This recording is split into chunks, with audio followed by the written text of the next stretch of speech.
में जब युद्ध हो रहा था तब क्या हुआ, वहां युद्ध में स्वयं युद्ध चलते चलते वहां कौरव सोते, लेकिन वहां सो भी मारे गए। उनमें से दुर्योधन बचा। वह दुर्योधन रुदन करने लगा। जब वो मरण संघासन में पड़ा था, रुदन करने लगा। तब दुर्योधन जोर जोर से रुदन करने लगा, रो रहा था। तब वहां अश्वत्थामा पहुंचे, और अश्वत्थामा जब पहुंचे तो अश्वत्थामा ने पूछा कि दुर्योधन भैया आप रुदन क्यों कर रहे हो? तो वह दुर्योधन कहने लगा कि हम 100 भाई थे, वह 100 भाई भी आज मर चुके, और पांडव 5 थे, वो 5 के 5 जीवित हैं।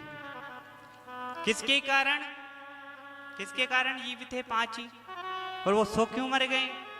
क्योंकि पांचों पांडव में क्या थी? एकता थी। क्या थी? एकता थी। और वह 100 भाई में भी होकर एकता नहीं थी। प्यार से बोलो राधे। जहां एकता नहीं है वहां भले 100 हो या 200 हो, लेकिन वो 200 भी 2 के बराबर नहीं है। और जहां एकता है वहां 200 हो, वहां 2 भी काफी है।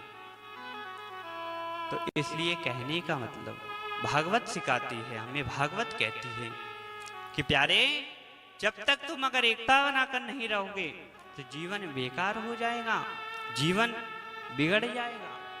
इसलिए एकता बनाकर अनिवार्य रहना चाहिए। तो दुर्योधन रुदन कर रहा था और कह रहा था कि हम 100 भाई थे, आज एक भी नहीं बचा। वह अश्वत्थामा कहने लगा तो तुम रुदन क्यों कर रहे हो? तो अश्वत्थामा से दुर्योधन कहने लगा कि मैं अगर उन पांडवों में से एक भाई को भी मरा देखता तो मेरे जीवन, मेरी आत्मा को इतनी शांति मिल जाती, क्या बताऊं भैया आपको। तो अश्वत्थामा कहने लगा दुर्योधन तुम इतनी चिंता क्यों करते हो?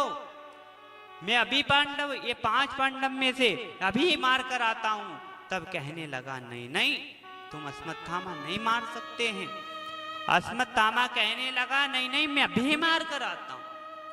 तो वो दुर्योधन कहने लगा कि तुम अगर 5 पांडव में से अगर एक का भी सिर काट कर लेकर आओ तो मैं खुश हो जाऊंगा। तब क्या हुआ, वही अश्वत्थामा कहने लगा नहीं नहीं दुर्योधन, मैं अभी 5 के सिर तुम्हारे लिए काट कर लेकर आऊं। वहां अश्वत्थामा जब चला और अश्वत्थामा जाने लगा पांडवों के सिर काटने, तो इधर भगवान द्वारिकानाथ कृष्ण नारायण को पता चल गया कि आज अश्वत्थामा आने वाला है और पांडवों के सिर काट कर ले जाने वाला। जैसे ही पता पड़ा तब क्या हुआ, भगवान द्वारिकानाथ ने कहा कि ऐसा करते हैं अर्जुन भीम नकुल सहदेव, अपन ऐसा करते हैं युधिष्ठिर, यहाँ से आज थोड़ा सा नगर का भ्रमण करने, थोड़ा सा घूमने चलते हैं। तो अब जैसे ही सुना अर्जुन ने, भीम ने, नकुल सहदेव ने, तो कहा कि ठीक है अपन चलते हैं। अब वही द्रौपदी के 5 पांडव के एक एक पुत्र थे और वहां भगवान द्वारिकाधीश लेकर गए। और जैसे ही लेकर पहुंचे तो इधर द्रौपदी मासी उसके छोटे छोटे से पुत्र कहने लगे मैया आज हम ऐसा करते हैं जो रोज पिताजी उनके बिस्तर पे सोते हैं, आज हम 5 भाई उनके बिस्तर पर जाकर सो जाएं। तो माँ ने कहा कि ये कोई पूछने की बात नहीं बेटा, तुम्हें जहां लगे वहां 5 भाई सो जाओ। वहां क्या हुआ, वही 5 द्रौपदी के पुत्र वहां जहां पांडव सोया करते थे, वहां 5 पांडव की जगह उनके पुत्र जाकर सो गए। अब जैसे ही सोए और सोने के बाद कुछ देर बाद वहां अश्वत्थामा पहुंचा और अश्वत्थामा जब आया तो वहां हाथों में एक तलवार लेकर आया और आकर क्या करने लगा, हाँ 5 बालकों ने एक एक चादर ओढ़ रखी थी, वह चादर पर वहां 5 बालकों पर वह तलवार से पहरा किया। तो जैसे ही तलवार से वो काटने लगा 5 के सिर काट डाले। जैसे ही अश्वत्थामा ने 5 के सिर काटे और काटने के बाद 5 के सिर वहां कपड़े में बांधा और कपड़े में बांधकर ले जाए। ले जाने लगा और ले जा रहा था, तब ले जाता गया।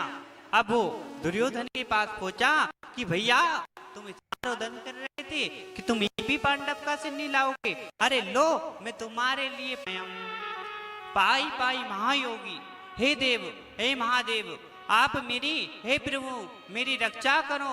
आज मेरे प्राण की मुझे प्यारे नहीं है, लेकिन जो मेरे गर्भ में बालक है उसके प्राण की रक्षा तुम्हें करना पड़ेगा। प्यार से बोलो राधे, थोड़ा तेज बोलो। अब भगवान सोच रहे हैं कि मैंने अगर इसके बालक की रक्षा करी और मैं गर्भ में गया तो मैं फिर भगवान नहीं खिलाऊंगा, क्योंकि किसी के गर्भ से भगवान ना तो जन्म लेते हैं ना गर्भ में जाते हैं। अब भगवान सोच रहे हैं कि अगर मैं गर्भ में चले गया तो मेरी आज ये क्या करेंगे, मुझे भगवान मानना बंद कर देंगे। अब भगवान सोच में पड़े, मेरे कृष्ण भगवान। तब क्या करने लगे, भगवान ने सोचा कि दुनिया वाले मेरा मान सम्मान करे या ना करे, लेकिन मेरे भक्त की रक्षा मुझे करना। और वो कहने लगे, प्रलभ प्रेम के पाले पड़कर प्रभु को नियम बदलते देखा, अपना मान भले टल जाए, भक्त का मान न टलते देखा। प्रलभ प्रेम के पाले पड़कर प्रभु को नियम बदलते देखा, और अपने मान टले टल जाए पर भक्त का मान न टलते। भगवान सोचने लगे कि दुनिया वाले, ये संसार वाले मुझे माने या ना माने, लेकिन मैं भक्त की सेवा में आज उत्तरा के गर्भ की रक्षा करूं। वह उत्तरा कहने लगी, जिनकी केवल कृपा दृष्टि से सकल विश्व को पलते देखा, उसको गोकुल के माखन पर हमने सबने मचलते देखा। उत्तरा कहने लगी, प्रभु आज तुम्हें मेरी रक्षा करना पड़ेगी, क्योंकि तुम जिसकी केवल की आपकी दृष्टि से, अगर आपने एक दृष्टि भी अश्वत्थामा पे चला दी तो वो तो जीते जी मर जाएगा। अब इधर अश्वत्थामा ने जब वो छोड़ा, वही चक्रव्यूह अश्वत्थामा की तरफ भगवान स्वयं उत्तरा की गर्भ की रक्षा करने लगे, और स्वयं आकर चक्रव्यूह को भगवान ने रोका, और वो चक्रव्यूह अश्वत्थामा की तरफ जाने लगा।